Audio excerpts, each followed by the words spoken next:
Mi nombre es Enzo Cataneo. Fui barbero en el barrio de Porta Venezia de Milán durante 32 años. En ese tiempo corté el cabello a 4.800 clientes distintos, calculado a partir de los registros de caja que guardo desde 1989 porque soy el tipo de hombre que no tira nada con un número escrito. 4.800 clientes. Cortes, afeitados, arreglos de barba.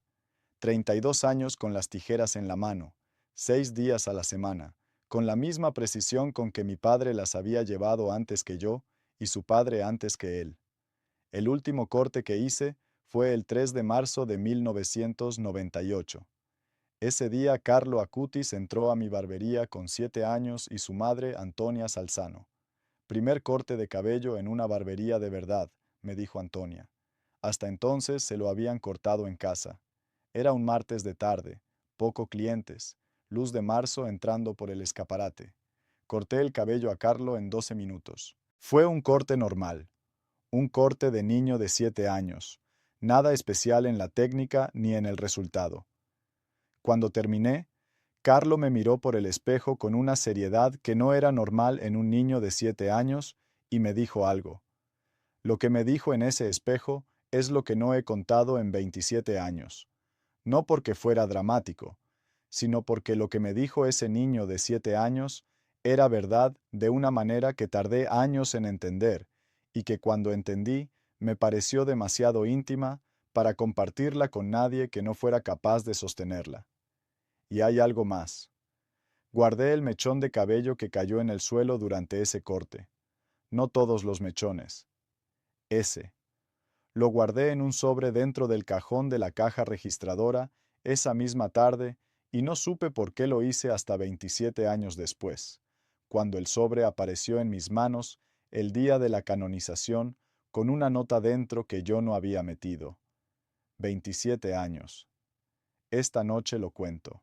Llegué a la barbería de Porta Venezia en 1989 con 26 años después de 12 de aprendizaje y oficialía en la barbería de mi padre en Brescia.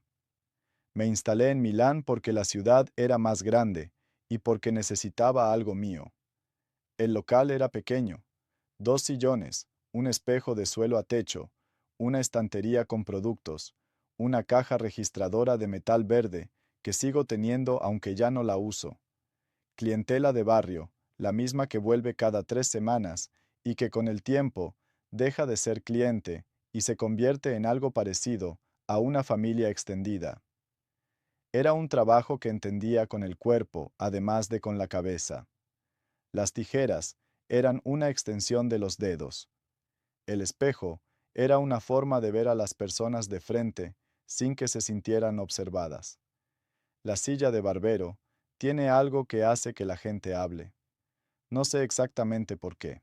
Quizás es la posición, quizás es el ritual, quizás es que cuando alguien te confía, su cabeza está confiando algo más que el cabello. En 32 años escuché más confesiones en esa silla que el padre Bramanti en el hospital, sin sacramento y sin estola, solo con las tijeras y el espejo y el silencio cómodo que se aprende a construir. Mi relación con la fe era la de un hombre del norte de Italia de mi generación. Misa en los momentos importantes, respeto sin profundidad, sin preguntas que no tuvieran respuesta práctica. La barbería era mi iglesia en el sentido de que era el lugar donde las cosas tenían orden y sentido, y donde yo sabía exactamente lo que se esperaba de mí. El 3 de marzo de 1998, un martes de tarde, Antonia Salzano entró con Carlo. Lo recuerdo bien porque los martes de tarde eran tranquilos y porque los niños en primer corte de barbería son un evento específico que un barbero recuerda. Tienen una mezcla de solemnidad y miedo que los adultos han perdido. Carlo no tenía miedo, tenía solemnidad. Se sentó en el sillón con la naturalidad de alguien que ha estado en sillas así antes aunque no hubiera estado. Le puse el capa azul de los niños, el que tiene las rayas blancas. Le pregunté cómo quería el corte. Me dijo, igual que siempre, pero un poco más corto en los lados. Le dije que era su primer corte en una barbería. Me dijo que lo sabía, pero que igual que siempre le parecía la descripción más exacta. Tenía 7 años. Antonia me sonrió desde la silla de espera, con la expresión de las madres que ya se han acostumbrado a que su hijo diga cosas así. Empecé el corte. Carlo estuvo quieto durante los 12 minutos, mirándome trabajar en el espejo con la misma atención con que había visto a los otros testigos de esta serie mirar sus instrumentos de medición. Atención sin ansiedad. Observación pura. A los 10 minutos, cuando estaba acabando los remates laterales con la navaja, Carlo me miró en el espejo y me dijo: Señor Enzo, usted va a dejar de cortar el cabello pronto, no porque no pueda, porque va a pasar algo con las manos. Me quedé quieto con la navaja en el aire. Le pregunté qué quería decir. Me dijo: No es malo, es que van a necesitar hacer otra cosa. Antonia había levantado la vista del libro que estaba leyendo. Me miró. Le devolví la mirada. Ninguno de los dos dijo nada. Terminé el corte. Quité la capa. Carlos se bajó del sillón y se miró en el espejo lateral con la seriedad de alguien evaluando un trabajo bien hecho. Me dio la mano para despedirse. No como hacen los niños, con la mano floja, con apretón firme, como un adulto. Me dijo: Gracias. El igual que siempre quedó bien. Pagó Antonia. Salieron. Me quedé solo en la barbería con las tijeras en la mano y la frase en la cabeza. Usted va a dejar de cortar el cabello pronto. No porque no pueda.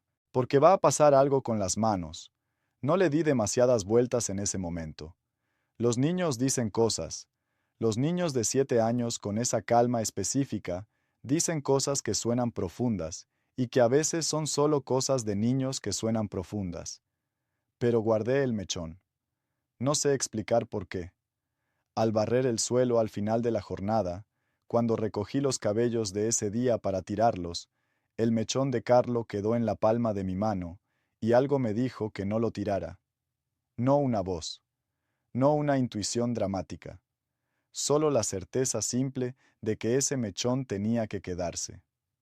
Lo metí en un sobre de papel de los que uso para las facturas, escribí en el exterior la fecha, 3 de marzo de 1998, y lo guardé en el cajón de la caja registradora debajo de los recibos de ese mes. Ahí estuvo durante 27 años.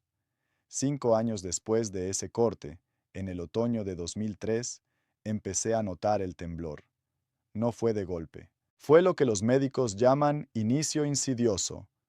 Primero, una imprecisión pequeña en los remates con la navaja que yo atribuí al cansancio. Luego, una ligera falta de firmeza en el pulso durante los cortes largos con tijera. Luego, el temblor visible en reposo, que aparecía cuando tenía las manos quietas sobre la mesa y que desaparecía cuando las ponía en movimiento, lo cual durante meses me hizo pensar que era solo tensión muscular. El neurólogo lo diagnosticó en febrero de 2004. Temblor esencial, la forma más común de temblor neurológico, no degenerativo en la mayoría de casos, pero progresivo en algunos. En mi caso progresivo. No en el sentido de la enfermedad de Parkinson, que no era, sino en el sentido de que la precisión que necesita un barbero, la precisión submilimétrica de una navaja junto a la oreja de un cliente, iba a deteriorarse. Lo deterioró, más rápido de lo que el neurólogo había previsto en el escenario optimista. El 3 de marzo de 2005, exactamente 7 años después del corte de Carlo, hice el último afeitado con navaja que me permitía hacer. El cliente era el señor Fabri, 72 años, cliente desde 1992, y noté durante el afeitado que la navaja no estaba donde yo quería que estuviera, con la precisión que siempre había estado. No fue un corte, no hubo sangre, pero yo noté la diferencia entre donde estaba la navaja y donde debería haber estado, y esa diferencia era suficiente para saber que había terminado. Seguí 3 años más con las tijeras, solo cortes, sin navaja, controlando el temblor con concentración y técnica compensatoria. Pero en 2008, la concentración ya no era suficiente compensación y cerré la barbería el último día de octubre de ese año. Fue entonces cuando recordé lo que Carlo me había dicho en 1998. No porque no lo hubiera recordado antes, lo había recordado muchas veces. Pero en 1998 había pensado que era una cosa de niño y en 2004, cuando llegó el diagnóstico, había pensado en ello con incomodidad sin saber qué hacer con esa incomodidad. En 2008, cerrando la barbería, me senté en el sillón vacío con las tijeras en el regazo y lo pensé de frente por primera vez. Un niño de 7 años me había dicho en 1998 que iba a dejar de cortar el cabello porque iba a pasar algo con las manos. 10 años después, eso era exactamente lo que había ocurrido. No es malo, es que van a necesitar hacer otra cosa. ¿Qué otra cosa? No lo sabía en 2008. Cerré el local. Devolví las llaves al propietario. Me llevé a casa las tijeras, la capa azul de rayas blancas, la caja registradora verde y el cajón con el sobre del 3 de marzo de 1998. Lo que hicieron mis manos después de la barbería fue algo que no había planeado ni anticipado. Mi hija Julia, que tenía 16 años cuando cerré la barbería, estudiaba en ese momento en un instituto de diseño gráfico en Milán. Necesitaba ayuda con un proyecto de tipografía a mano, lettering se llama ahora, y me pidió que le enseñara a hacer trazos precisos con el tiralíneas, porque había visto que yo tenía pulso firme de barbero. Le dije que ya no tenía pulso firme. Me dijo que lo intentáramos de todas formas. Lo intentamos. Y descubrí que el temblor esencial que me había quitado la precisión submilimétrica de la navaja de barbero no afectaba de la misma manera a los movimientos lentos y controlados del lettering. El cerebro compensa de manera diferente cuando el movimiento es lento. La escritura a mano, la caligrafía, el lettering decorativo, usaban un circuito motor diferente al del corte de cabello. Mis manos podían hacer eso. En 2009 empecé a aprender caligrafía con Julia. En 2011 impartí mi primer taller en el Centro Cultural del barrio. En 2014 tenía una pequeña escuela de caligrafía y lettering en el mismo local donde había estado la barbería, con 15 alumnos fijos y lista de espera. En 2019, el Ayuntamiento de Milán me dio un reconocimiento por la preservación de técnicas artesanales tradicionales. Mis manos necesitaban hacer otra cosa. Carlo lo sabía con 7 años. El sobre estuvo en el cajón durante todo ese tiempo. Lo había trasladado con la caja registradora y lo había metido en el cajón del escritorio del estudio de casa con la misma fidelidad automática con que uno mueve los objetos importantes sin saber exactamente por qué son importantes. El 7 de septiembre de 2025, el día de la canonización, me levanté temprano. No fui a Roma. Tenía 72 años y las rodillas que se quejan en los viajes largos. Seguí la ceremonia por televisión desde el estudio. Cuando el Papa León XIV pronunció el nombre de Carlo Acutis entre los santos de la Iglesia, abrí el cajón del escritorio sin pensarlo conscientemente, como si la mano supiera antes que la cabeza lo que tenía que hacer. Saqué el sobre del 3 de marzo de 1998. Lo abrí. Dentro estaba el mechón de cabello, que en 27 años se había oscurecido levemente en los extremos por la oxidación natural, pero que seguía intacto. Y debajo del mechón, doblada en 4, una hoja de papel que yo no había metido en ese sobre. La reconocí antes de abrirla. La letra en el exterior de la hoja, visible en el doblez, era grande e inclinada con la presión irregular de un adolescente. La desdoblé. Decía, para el barbero que guardó el mechón. Lo guardó bien. Las manos que no podían seguir cortando cabello hicieron algo más bonito todavía. Los 15 alumnos del 2014 ya son 43. Usted no lo sabe todavía porque esta nota la está leyendo antes de contarlo. Cuando lo cuente van a ser más. Guarde el mechón. No es una reliquia en el sentido oficial. Es el recuerdo de que un niño de 7 años se sentó en su sillón y le dijo la verdad, y usted la guardó aunque no la entendiera todavía. Eso tiene su propio valor. Carlo. Postdata. Milán, 3 de marzo de 1998. Fecha de escritura. 3 de marzo de 1998. El mismo día del corte. El mismo día en que yo guardé el mechón. Carlo tenía 7 años cuando escribió esa nota. Había muerto el 12 de octubre de 2006 con 15 años.